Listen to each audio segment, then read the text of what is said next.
நீ ஒருத்தனே ஒன்றியல இருக்க உன் பொண்ணு சேர்மன் ஆகலாம் நீ சேர்மன் ஆகலாம் நீ எம்எல்ஏ ஆகலாம் எம்பி ஆகலாம் மத்த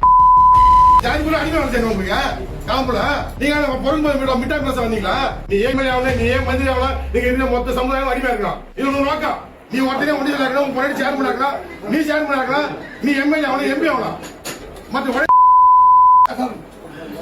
கட்சியார் கூட பேச துப்புல நீ பொறுப்பு இருக்கிறாங்க மாவட்டத்தில் இருக்கிற உடனே இருக்கிற 30 வருஷமே எங்க ஒய்ப்பு போச்சு வீணா படுக்க இடம் இல்ல சுத்தி அந்த போலீஸ் பத்தினால எவங்க காப்பாத்துறீங்க கட்சிக்கா அப்படி வச்சிருக்கான் மாவட்டத்தை காப்பாத்தானா உன் ஒடிசையில காப்பாத்தானா பதவியை கொடுத்துட்டு இங்க வந்து எடுபடி வேலை இருக்கிறீங்க உங்களை எல்லாம் ஜாதி கூட அடிமை வேலை செய்யணும் உங்களுக்கு காம்புல நீங்க பொருள் மிட்டாய் பிளஸ் வந்தீங்களா எல்லாம் ஒண்ணுமே தான் வந்தீங்க இந்த கட்சியால காசை பாத்தீங்க இந்த கட்சியால அதிகாரம் வச்சுக்கிறீங்க இந்த மக்களுக்குள்ள அடிமை வச்சுக்கிறீங்க எவ்வளவு செய்து போறீங்க பேசுறதுக்கு அறியதில்லை மாவட்டத்தில் இருக்கா ஒரு கட்சியார என்ன வேலை செய்ய துப்பு இல்ல கட்சியார என்ன வேலை துப்பு இல்ல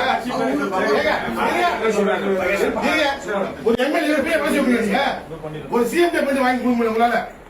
மொத்த மணி நீங்க வாங்கி போட்டா 200 கோடி ரூபாய் அந்த 10 மணி போட்டேன் இந்த 10 மணி ஏன் போட்டப்பா யாரு செய்வாங்க வேற வீரர்கள் சொல்றாங்க எம்எல்ஏ என்ன செஞ்சாருங்க 200 கோடி தொகுதி மட்டும் கூட்டிக்க முடியும் சிஎம் பண்ணியா யாரு கொடுத்தீங்க இந்த 10 மணி கொடுக்க வேண்டியதானே நீ ஏன் எம்எல்ஏ ஆகலாம் நீ ஏன் மந்திரி ஆகலாம் நீங்க இருந்த மொத்த சமுதாயம் அடிமையா இருக்கலாம் இது ஒரு நோக்கம் இதுதான் வேலை செய்யணுமா எம்எல்ஏ தெரிஞ்சுங்க மந்திரி தெரிஞ்சுங்க ஒரு பொறுப்பாளர் இருக்க கட்சி அவர் தெரியும் முதல்ல எல்லாம் மீட்டிங் உட்காந்து முன்னாடியே கூட பொறுப்பாளர் அவர் வந்தார் எதுக்கு அவரு பாஸ்கர் துணி வர எங்க நீங்க தானே பொறுப்பாளர் என் ஊராட்சி ஒரு கூட்டோட போல ஏன் போல கேட்டீங்க நீங்க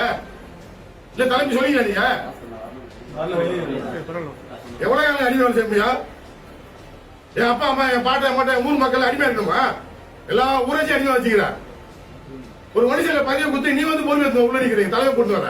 அப்ப எவ்வளவு காலம் நீ அடிமை வந்து உங்களுக்கு 5 வருஷம் வேலை செஞ்சு பெரிய வேலை செய்வீங்க நீங்க யாரு கட்டு வந்து கட்டு போறீங்க எல்லாத்துலயும் எம்எல்ஏ வந்து என்ன செஞ்சாரு எம்எல்ஏ வந்து என்ன செஞ்சாரு ஏன் கேட்கறாங்க அந்த அதிகாரத்தை நீங்க கையில் வச்சிருக்கீங்க